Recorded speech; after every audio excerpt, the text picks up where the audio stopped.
I'm going to be reviewing another black repaint today. And Primus sure knows how much I like my black repaints. Hello everyone, it is Briximus Prime back for another quick Transformers Legacy Evolution action figure video, and today I'm going to be taking a look at the Transformers Legacy Evolution core class Nemesis Prime, as well as the Kingdom the Kingdom core class Optimus Prime, because honestly I still want to share my opinion about that figure, and since I'm already reviewing the Nemesis Prime, might as well talk about him throughout this review. But anyway, let's just get right on into it by starting with that packaging. Taking a look at the packaging right here, we got nice Legacy Evolution, Nemesis Prime, says Transformers, got a nice image of the truck mode right up there, which comes with the trailer. False advertising, authentic Transformers. Here on the back of the packaging of product shots and all that. Here on the side, I like this artwork right here, looks very nice. And nothing much else here to this packaging. And as for the Optimus Prime's packaging, and little core class Nemesis Prime only comes with one accessory. He comes with this little Energon axe here, painted up in this nice metallic blue paint. And of course, since it's done in the blue paint, I guess you could say this is a nice Energon blue, so you could technically have Optimus having it, and it wouldn't look too out of place, even though it should technically be orange. And of course, you attach this axe by folding in the fist, which reveals that little port right there. And you just plug in the axe right there. Pretty simple. And also, as a side note, there is no storage for this in the robot mode, so you're just going to have to either leave it there or just get creative. And now taking a close look here at the little core class Nemesis Prime here. I do really like how the Nemesis Prime here looks. Very nice little figure here. He is pretty small, so it is having a hard time trying to focus on him, but his face sculpt does look really good. I like the little red eyes, the silver there in the mouth, and the black helmet is always a nice look. The red in the chest also looks good as well, and also I appreciate all these highlights of silver. Again, really makes the figure pop and makes him look a little bit more higher quality, and those highlights of blue, especially there on the axe, really make him really pop on the shelf. Just wish he had maybe a little bit more of this purple here like he does with the Decepticon logo. And overall, nothing much has really changed with this guy. Still has silver in the rims. Kibble is very minimal, and overall, he definitely looks like Optimus Prime. And of course, same thing applies to the other core class version of Optimus here, only except I wish they went with a different shade of blue for the window chest right here, but overall, I think everything is fine. I like how this slightly metallic hips kind of blends together with the metallic paint. And the Autobot logo and everything looks great. The blue hands and the colors look good. All the silver right here. This guy did not have his rims painted, even though this guy did. And also, I do appreciate that this figure was already really good, in my opinion, and making it black just makes it all that much cooler to me. Shut up and take my money! Nemesis Prime here has some fairly good posability. He has a little swivel here at the head. There's a hinge joint right here for transformation that can make him look up, though it does look a little weird sometimes. His shoulders are on ball joints that can rotate a full 360. There is a butterfly joint. The shoulder can move outward that far. He does have 90 degrees of bend at the elbow on a ball joint. You can also double that ball joint as a swivel at the elbow. His wrists do rotate in due to transformation. He does get, due to transformation, if you flip up this back flap, he does have a abdomen swivel, so you can use that as a waist swivel. And then he does also untab this joint, which can give you an ab crunch. Very impressive to see on a figure of this size. Hips can rotate forward. Again, utilizing the ab crunch, he can kick up even higher. And then his hips can move outward that far. And then they can also move back that far. He doesn't have a thigh swivel, but again, ball joint at the knee allows for swiveling and also allows for knee bending. And that's really it for articulation on this guy. Honestly, I still say it's really good for these little guys because I feel like these are some of those posable figures in this exact like core class scale.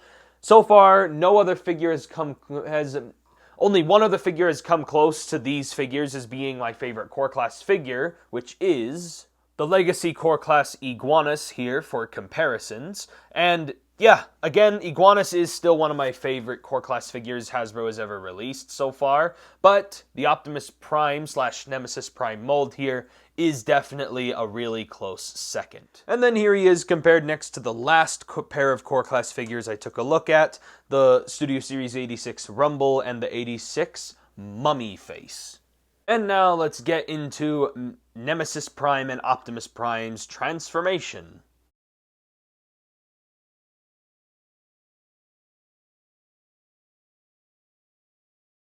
And here's both of these little guys in their truck modes. And obviously we're going to take a look at Nemesis Prime since he's the main focus of the review here. And as you can see, the whole figure is cast in the black plastic. All the details are distributed out very well.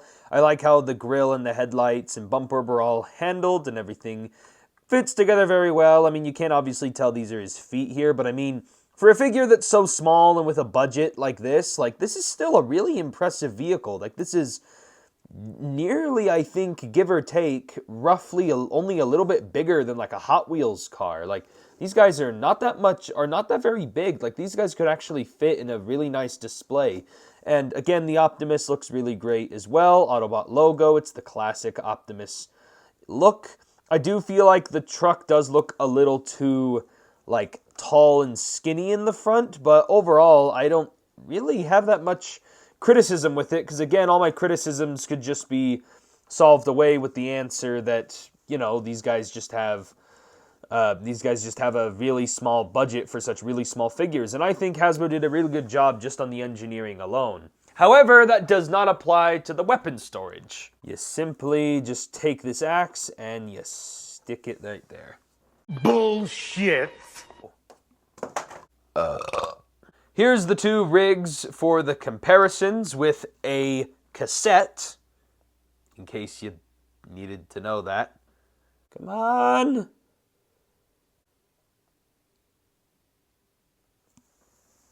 Ugh. Here they are next to Spike Witwicky's mode. And yeah, that's really it for the comparisons. Also, by the way, for some reason, my Nemesis Prime has the hardest time getting his head back out after transformation.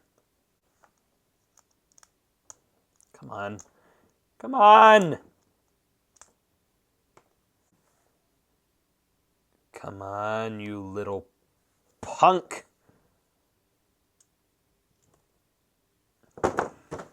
I give up. And that is basically it for my review on the Transformers Legacy Core Class Nemesis Prime. Yeah, pretty interesting figure. And yeah, overall, I thought this little guy was done pretty well for the most part. The only thing I feel like they kind of slacked off on is he feels like he's missing little bits of paint that really would have benefited the figure quite a bit.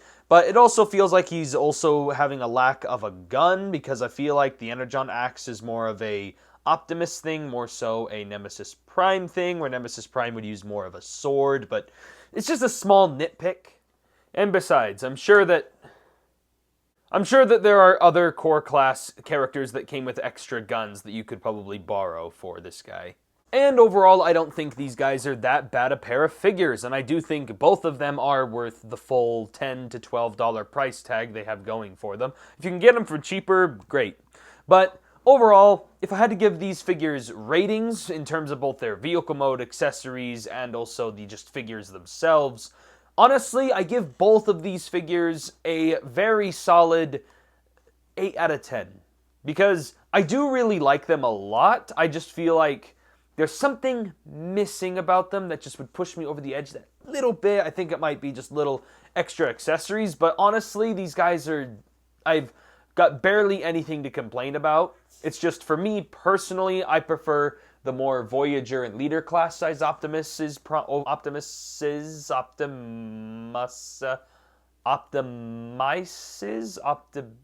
whatever. Overall, I think these guys are not bad for how small they are. I just prefer a different size. But that's basically it for this review. If you guys enjoyed it, give me a like on the video. Comment down below what you guys think. Sorry for taking a little while to upload reviews lately.